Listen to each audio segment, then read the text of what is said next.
I'm walking along the salt line again in Sandbach, disused railway line. There's a very, very light fall of snow taking place right now.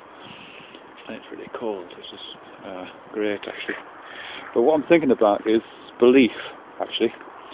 Belief and truth, I guess. Partly coming out of a video I was watching yesterday about René Descartes and how his in his meditations, in the process of arriving at the cogito, one of the methods that he uses in that is the method of doubt, in which he tries to ascertain what he doubts so he can reject it in order to arrive at what he believes, with the assumption that belief is one of the criteria for the establishment of truth, not the only criteria, but some kind of relationship between truth and belief. And I'm trying to figure out what I can do with this term belief right now.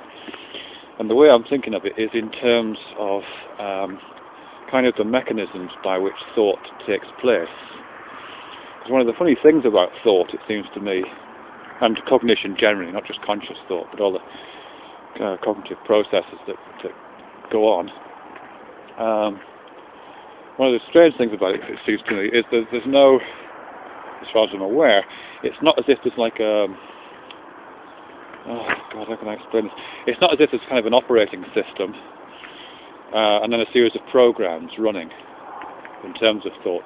There's not, I mean, obviously there's physical processes going on in the brain, but there's not sort of mental structures, machine-like mental structures, devoid of content, through which content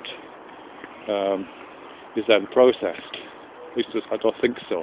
It's a more kind of autopoietic system, I think, than that. In as much as the mechanisms of thought, and that's not a great term, but I'll use it for now, the mechanisms of thought are made up of thoughts themselves. So both the content of thought and the machinery of thought is all the same stuff. It's all thought.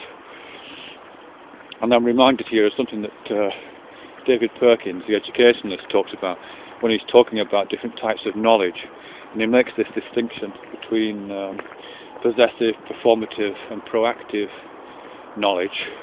Possessive being knowledge which is kind of fact-based, it's out there in the world, you can kind of possess it, move it around, do things with it. Performative knowledge which is much more active and creative, if you like, and then proactive knowledge which is much more like a disposition. But what he says in that is that as knowledge becomes acquired and becomes part of the processes of knowing, it starts to exist not simply as kind of possessible objects of knowledge, but as the means by which thought itself takes place. So you think with ideas after a while. It isn't that you think about ideas, you actually think with ideas. So they become conceptual mechanisms by which further thought can take place, kind of bootstrapping means. And certainly that seems to be routinely the mechanism in the use of theory, for example. When you use theory, typically there is some kind of model, some kind of paradigm, some kind of structure that you've adopted from the world, which at some point, must have existed as a kind of piece of possessible, concrete, distanced knowledge, a piece of content, if you like. But as you assimilate it, it becomes theoretical, and it becomes a theoretical framework.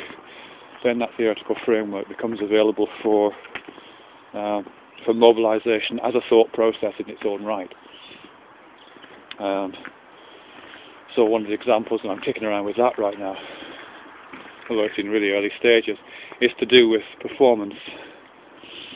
Performance, and I think in theatrical performance particularly. Certainly theatrical performance, when you first come across it, or when you're first introduced to it, when you first find out about it, exists as a set of possessive objects of knowledge. You go to theatres and you see performances, or you take part in theatrical presentations of one sort or another. You see a number of these things. You generalise these experiences out. They acquire a kind of gist or a kind of prototypical structure that you recognise to do with light and dark and watching and being watched, and certain kinds of space being used for certain kinds of activity and separations in space, and all of the various conceptual structure that theatrical performance has. And at a certain point, after you've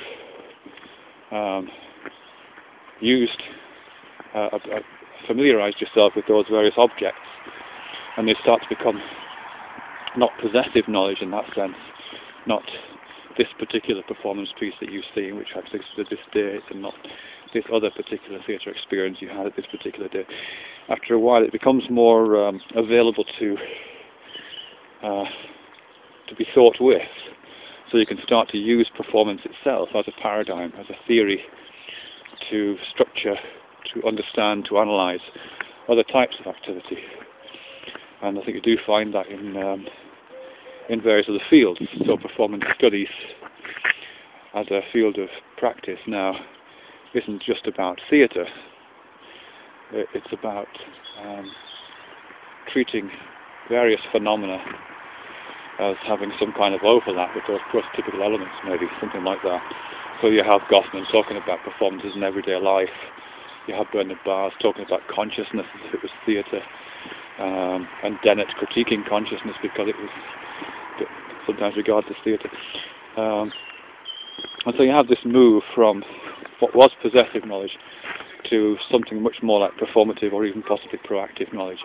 It stops being the objects and content of thought and starts being the subject and mechanisms of thought.